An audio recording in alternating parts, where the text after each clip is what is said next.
अक्सर रचनाकार होते हैं जिनका किसी एक क्षेत्र में बहुत बड़ी भूमिका होती है। लेकिन शुक्ल जी हैं, आचार्य रामचंद्र शुक्ल, हिंदी साहित्य जगत में हर क्षेत्र में, चाहे कविता हो, चाहे कहानी हो, चाहे नाटक हो, या फिर चाहे आलोचनाएं, निबंध, कुछ भी हो, हर जगह पे आचार्य शुक्ल के नाम से हम साहित्य को समझते हैं।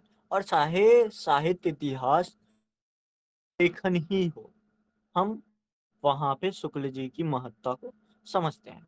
और उसी महत्ता को उन्होंने तो आगे बढ़ाया है। जैसे कहा भी जाता है, कविता की कसौटी गद्य होती है और गद्य की कसौटी निबंध होती है। तो उन निबंधों में आचार्य शुक्ल ने साहित्य जगत को कुछ नई चीजें दी हैं, या फिर नए प्रतिमान, नए ढांचे, नई कसौटियां, या फिर बहुत कुछ चीजें। सिर्फ आलोचना के नजरिए से नहीं, सिर्फ बताने के नजरिए से नहीं, बल्कि और भी बहुत सारे आयाम हैं जहाँ पे आचार्य शुक्ल महत्वपूर्ण हो जाते हैं। एक ऐसा ही आचार्य शुक्ल का निबंध है, कविता क्या है। निबंध केवल निबंध की दृष्टि से महत्वपूर्ण नहीं हो जाता। यहाँ पे हम कला के जितने भी आयाम हो सकते हैं, जितने भी ढांचे हो सकते हैं, कहाँ से उपजी से लेकर कहाँ तक अंत होना चाहिए, तो सारे आयामों को उन्होंने समेट कर रखा हुआ। तो अब जरा हम कविता क्या है के मुख्य बिंदुओं को समझते हैं, फिर हम इसके मूल पाठ को जरा जरा करके समझते चले जाएंगे कि वास्तव में आचार्य शुक्ल लिखना क्या चाहते थे और इनके बताने का वास्तविक तात्पर्य क्या है। तो इस कविता क्या है निबंध की शुरुआत में ही वो बताते हैं कि जब तक व्यक्ति अपने निजी हानि लाभ सुख दुख आदि में डूबा रहता है, तब तक स्व के संकुचित दायरे में बंधा रहता है। पे जो बंधा रहना है, बद्ध होना है, या फिर उससे जुड़ा संकुचित होना है, ही बता देता है कि कविता का जो भाव है, उस सीमित संकुचित अगर आप रखकर चलोगे, जहाँ पे आप हानि लाभ सुख दुख जीवन मरण या फिर इनमें ही बस टिके रहोगे, तो आप वास्तव में कविता के मूल भाव से दूर रहोगे। जब तक आप अपने स्व के दायरे में जाकर वर्णन नहीं करना होगे, तब तक आप मूल भाव से दूर रहोगे। और यही जब वह अपने निजी सुख दुख आज को भूल कर केवल एक अनुभूति मात्र रह सकता है, तब वह मुक्त हो जाता है। और उस मुक्ति दशा को ही, जैसे उन्होंने दो चीजें बताई, आत्मा की मुक्ति दशा ज्ञान दशा कहलाती है, और हृदय की मुक्ति दशा रस दशा कहलाती है। और जैसे ही हृदय की मुक्ति की साधना के मनुष्य शब्दों के माध्यम से जो कुछ भी अभिव्यक्त करेगा, तो उसे कविता कहते हैं। ऐसा शुक्ल जी का मानना है। और शुक्ल जी ये भी साफ करते हैं कि कविता की जो साधना होगी, वो ज्ञान योग से नहीं होगी, वो भाव योग से होगी। कर्म योग और ज्ञान योग के समान भाव योग को उन्होंने महत्व दी। कुछ और भी जैसे जगत के विविध रूपों के साथ मूल रूप से सामंजस्य ही हमारे हृदय में इस अनेक भावों को परिष्कृत कर हमें भावायोग की दुनिया में ले जाता है। और उस भावायोग की दुनिया में जाते ही हम कविता लिखने के काबिल हो जाते हैं। सभ्यता के विकास के साथ मूल भाव दबते हैं, मतलब उनका आच्छन्न होता है, और बुद्धि द्वारा निर्धारित कार्य बढ़ते गए। फलतः मनुष्य का मूल भाव तत्वों से सीधा संबंध ही नहीं रखा।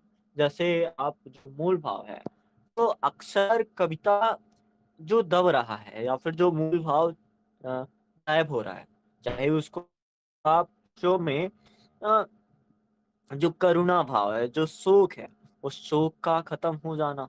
जैसे वाल्मीकि ने, जब आदि कवि वाल्मीकि ने रचना लिखी या फिर कविता लिखी, तो उस कविता के पीछे वो उस क्रांत पति के आंसुओं का वर्णन करते हैं।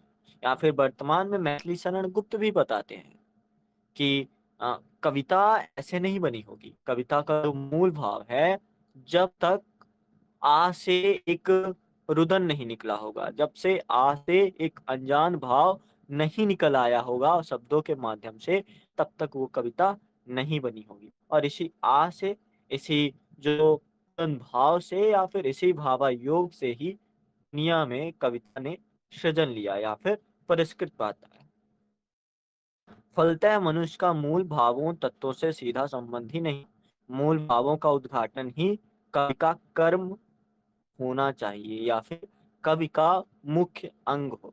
जैसे आप कविता अगर सुख दुख को वर्णन करने के लिए लिखो या फिर कविता अपने लाभ हानि के लिए लिखो, तो वास्तव में वो लाभ हानि सुख दुख वो कुछ खास कविता का आधार नहीं होगा जब तक उसमें आपके मूल भाव उद्घाटित नहीं हो पाए, जब तक काव्य सृजन के लिए भावों के विषय के रूप में मूल रूप तक पहुंचना कवि के लिए अनिवार्य ना हो जाए। अब चाहे वो मूर्त हो या फिर वो जिस भी रूप में हो।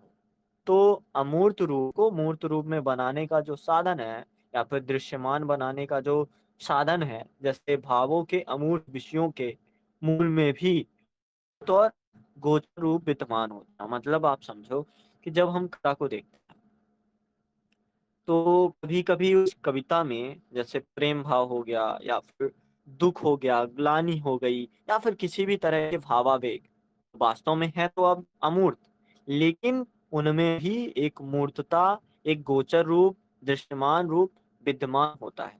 और यही यशलिप्सा जिसे हम अमूर्त के मूल में विद्यमान अपनी तारीफ सुनकर आनंदित होने के भाव के रूप में उपयोग करते हैं, यही मूर्त रूप प्राप्त कर लेती है को हम कविता की संज्ञा देने लगते हैं।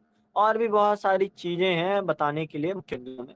खैर, थोड़ा हम कविता का और सृष्टि का प्रसार थोड़ा समझते हैं कि किन किन क्षेत्रों में ये कविता का पाठ किया जाएगा।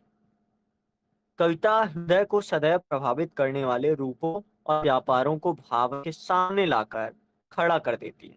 हाँ, बातें थोड़ी समझने में कठिन होंगी, पर आप समझो। कविता हृदय को सदैव प्रभावित करने वाले रूपों और व्यापार का मतलब अब बिजनेस नहीं हुआ, अब यहाँ पे एक काम व्यापार हो गया कि जो भाव हुए, तो रूपों और व्यापारों को भावना के सामने लाकर खड़ा कर देती है। और मनुष्य की अंतः प्रकृत मतलब जो चीजें उसमें हैं का बाह्य प्रकृति के साथ सामंजस्य स्थापित कर उसकी भावात्मक सत्ता का प्रसार करती है। जैसे अपने पॉलिटी में एक आर्टिकल होता है, आर्टिकल 19A, जिसमें होता है अव्यक्त की स्वतंत्रता। तो आप अगर और करीब से समझना चाहो तो जो आपके अंदर है, जो आपकी अंतः प्रकृति में शामिल है, उसका आप बाह्य प्रकृति के साथ अगर सामंजस्य कर पाते हो तो भावात्मक सत्ता का प्रसार होना शुरू हो जाता है। और विश्व में प्रकृति के सौंदर्य रूप में बिखरे काव्य में यदि कोई एक पल के लिए भी नहीं डूबता तो उसका जीवन मरुस्थल के समान भी समझना चाहिए। मतलब अगर इतने भावुक होने के बाद भी आप अगर उसमें नहीं डूब रहे तो इंसान का या फिर उस मनुष्य का जीवन मरुस्थल के समान होना चाहिए। काव्य दृष्टि तीन रूपों में विद्यमान रहती है, नए क्षेत्र में, बाह्य सृष्टि में, समस्त चराचर जगत में। और नर क्षेत्र में विद्यमान, जैसे नर क्षेत्र में क्या, तो क्या नर क्षेत्र का मतलब कुछ और हुआ। तो नर क्षेत्र में विद्यमान काव्य मतलब नरत्व की बात एवं अंतः प्रकृति में विविध संबंधों और पारस्परिक कार्यकलापों की अव्यक्त को हम नर क्षेत्र बोलते हैं कि उस इंसान तक वो पहुंचे कैसे। और बाह्य सृष्टि भी हम उसी को समझते हैं कि हाँ, जैसे मनुष्येतर मतलब मनुष्य से इतर बाह्य सृष्टि में विद्यमान काव्य जैसे प्रकृति के साधारण से असाधारण तक सभी रूपों का सौंदर्य देखते हैं, उसे अर्थ ग्रहण एवं बिंब ग्रहण। अर्थ ग्रहण का मतलब हो कि आप देख रहे हो फूल जो हो रहा है खिल रहा है, अब फूल खिल रहा है तो फूल मुरझाएगा भी, तो उसी पर मान लो बिहारी ने लिख दिया कि जो फूल्या सो कुम्हलाए, या फिर अ, फूले फूले चुन ली फूले चुन लिए काल तुम्हारी बार। उसका मतलब यही कि आप जो अर्थ ग्रहण कर रहे हो उन्हीं चीजों से समझ आता है कि जो बाह्य सृष्टि में विद्यमान है वो भी काव्य दृष्टि मानी जा सकती है। और बिंब ग्रहण क्या होता है, जैसे आप देख रहे हो कि प्रकृति में जो चीजें चल रही अब वो बिंब बनाकर आप अपने भावों से और ज्यादा करीब जा सकते हो। तो यही सारी बातें दो क्षेत्र हमने समझे। नर क्षेत्र में क्या होता है कि अंतर प्रकृति और बाहर प्रकृति दोनों के साथ और सामंजस्य बनाए। और दूसरी चीज बाह्य सृष्टि में, कि वो जो बाह्य सृष्टि में चाहे जो भी हो प्रकृति में, प्रकृति का मतलब आप ये मत समझो कि सिर्फ फूल पौधे, प्रकृति मतलब जो कुछ भी है अपने आसपास, तो उस साधारण से असाधारण तक जितना हम अर्थ ग्रहण कर सकते हैं और बिंब ग्रहण कर सकते हैं, माध्यम से सर्वग्राह बना देती है। समस्त चराचर जगत में, तीसरी बात, समस्त चराचर जगत में कैसे, तो समस्त चराचर जगत में विद्यमान का दृष्टि प्रकृति के कण कण में सौंदर्य का अनुभव करती है। चाहे वो सिरम्य स्थल हो, बेडोल हो, अनगढ़ हो, भयंकर हो, विकराल हो। मतलब इसका ये हुआ कि आप चाहे अशोक वाटिका में रचना लिखो, या फिर आप चाहे ब्रह्म राक्षस जैसी रचना एक सोनी परित्यक्त बावड़ी में लिखो, तो कविताएं उतना ही महत्व रखती हैं, चाहे वो अनगढ़ भयंकर विकराल स्थल हो, या फिर बहुत ही सजीला, बहुत ही सुगठीला स्थल हो। तो तीन स्थितियों पर काव्य दृष्टि विद्यमान हो सकती है, नर क्षेत्र में, बाह्य सृष्टि में, समस्त चराचर में। अगर आप कविता क्या है नहीं भी पढ़ते हो, तो अगर सिर्फ बताना हो तो तीनों दृष्टि को आप समझा सकते हो इन आधारों पर एग्जाम्पल के साथ। अगली चीज, सच्चा सहृदय व्यक्ति वही है जो प्रकृति के साधारण रूप में भी असाधारणता का अनुभव करे। मनुष्य का दायित्व क्या होता है? मनुष्य का ये होता है कि मशीन की तरह हो, जो दिखे तो सीधा सीधा जवाब, ना दिखे तो उल्टा जवाब। तो क्या ये मनुष्य है? या फिर सच्चा सहृदय मतलब जो हृदय के साथ, अगर मनुष्य के पास हृदय है तो उसमें रस का निरूपण या फिर भावावेग बहेगा ही। और जब भावावेग बहेगा तो चाहे प्रकृति का छोटा सा रूप हो, जैसे बहुत छोटा रूप, चींटियों का लगातार कतार में चलना, चाहे इस पर लिखी गई कविता हो, या फिर पैसे छुटपन में पैसे बोना और पैसे नहीं उगे, पर सेम के बीज बोना और सेम के भी बीज बड़े सेम के बेल बन गए। तो उसका मतलब यही है, कितनी भी साधारण चीजें हों, उन साधारण चीजों में अगर आप असाधारणता महसूस कर पा रहे हो, मतलब आप सच्चे सहृदय व्यक्ति हो। जो मनुष्य प्रकृति में केवल अपने शरीर सुख की सामग्री ही तलाश करते हैं, उसे रागात्मक सत्व की कमी कहते हैं। इसका मतलब भी जरा समझ लो। आचार्य शुक्ल बार बार, हालांकि पूरा नहीं, पर बार बार रेतकाल के कुछ कवियों को खोखला क्यों बताते हैं, या फिर रेतकाल के कवियों को उतनी महत्व क्यों नहीं देते। चीज अब हम यहाँ से समझते हैं कि जो केवल शरीर सुख की सामग्री, चाहे वो धन अर्जन के लिए हो, चाहे वो राजा महाराजा को खुश करने के लिए हो, या फिर चाहे जो भी हो, तो उसे उसमें क्या किसकी कमी होती है? रागात्मक सत्व की कमी होती है, क्योंकि यही रागात्मक सत्व भाव व्यक्त सत्ता के साथ एकता की अनुभूति कराकर हृदय को व्यापकता प्रदान करता है। और तीसरी बात, समन्वय के बिना मानवीय गुणों का विकास समन्वय नहीं है। जब तक आप बाह्य सृष्टि, नर क्षेत्र और संपूर्ण चराचर जगत, या फिर अंतःकरण और बाह्यकरण दोनों के साथ समन्वय नहीं बैठा पाओगे, तब तक मानवीय गुणों का विकास होना मुश्किल है। मानव अंदर से कोमल है, पर बाहर से वो उसका भाव नहीं निकल पा रहा, तो वो भी अच्छा मानव नहीं है। बाहर से बहुत ज्यादा चाटुकारिता कर रहा है, पर अंदर से वो खोखला है, तो वो भी अच्छा मानव नहीं है। और कुछ भाव, मनुष्यतर प्रकृति अर्थात पशु पक्षियों के रूप में, और क्रियाएं उनके भीतरी भावों और तथ्यों को भी अभिव्यक्त करते हैं। जब तक दृष्टि उनके क्रियाकलापों तक ही केंद्रित रहती, तब तक काव्यानुभूति नहीं हो सकती। मतलब आप उन चीजों के साथ नहीं जुड़ सकते जब तक भीतरी भाव ना जग पाए हों, जब तक भीतरी भाव तथ्यों को अभिव्यक्त नहीं कर पाए, तब तक काव्यानुभूति हो ही नहीं सकती। कुछ कविताएं समझने में मुश्किल होती होंगी, जैसे ब्रह्म राक्षस हो, असाध्य पीड़ा हो, या फिर कोई और कविता जिसमें अभिधा ना हो, लक्षणा हो, या फिर कुछ और। क्यों ये दिक्कतें होती हैं? कि जब तक आप अपने भीतर से उस काव्य की अनुभूति नहीं कर पाओगे, तब तक आपकी जो दृष्टि है उन क्रियाकलापों से होकर गुजरने के बाद जो भी कुछ चीजें नहीं दिखेंगी। वह तोड़ती पत्थर जैसी कविता बहुत सरल है, लेकिन उसके जो भीतर का भाव है, अगर वो नहीं समझ पाओगे तो वो भावानुभूति, काव्यानुभूति नहीं हो पाएगी। और अगर क्रियाकलापों के कारण चीजें या फिर विशेष परिस्थिति पहुंचे, तभी सच्ची काव्यानुभूति संभव हो सकेगी। दृष्टि कभी कभी मनुष्यों और मनुष्येतर मनुष्य और मनुष्य इतर भी क्षेत्रों पर अलग अलग केंद्रित रहती है, तो कभी समिष्ट रूप में समस्त जीवन क्षेत्र पर केंद्रित रहती है। विच्छिन्न अलग अलग दृष्टि की अपेक्षा समिश्रित दृष्टि अधिक व्यापक और गंभीर है। मतलब आप सिर्फ ये मत लो कि भीतर इंसान कितना टूट रहा है, भी इंसान के भीतर टूटने का कारण उसकी बाहरी दशाएं ही हैं। ये भी आपको समझना चाहिए, ये भी आपको पहचानना चाहिए। तो अगर जब तक आप केवल व्यष्टि की बात करोगे, केवल विच्छिन्न रूप की बात करोगे, अलगाव की बात करोगे, तब तक आप समिष्ट रूप से व्यापक और गंभीर हो नहीं सकते। और जैसे ही आप व्यापक और गंभीर हो जाओगे, वैसे ही आप कविता को मनुष्य और मनुष्य से इतर भी यानी से समझ पाओगे। काव्य दृष्टि केवल सजीव शीर्ष तक नहीं बनी रहती है, ऐसा मतलब इस कविता क्या है इसमें लिखा है। तो काव्य दृष्टि केवल सजीव शीर्ष तक नहीं बंधी रहती, अपितु संपूर्ण अचेतन जगत तक भी पहुंचती है।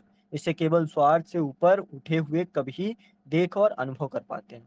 सूक्ष्म और मार्मिक दृष्टि वालों को जड़ जगत के रूप में व्यापार बिजनेस नहीं, काम व्यापार, तो व्यापार की मार्मिकता की अनुभूति होती है।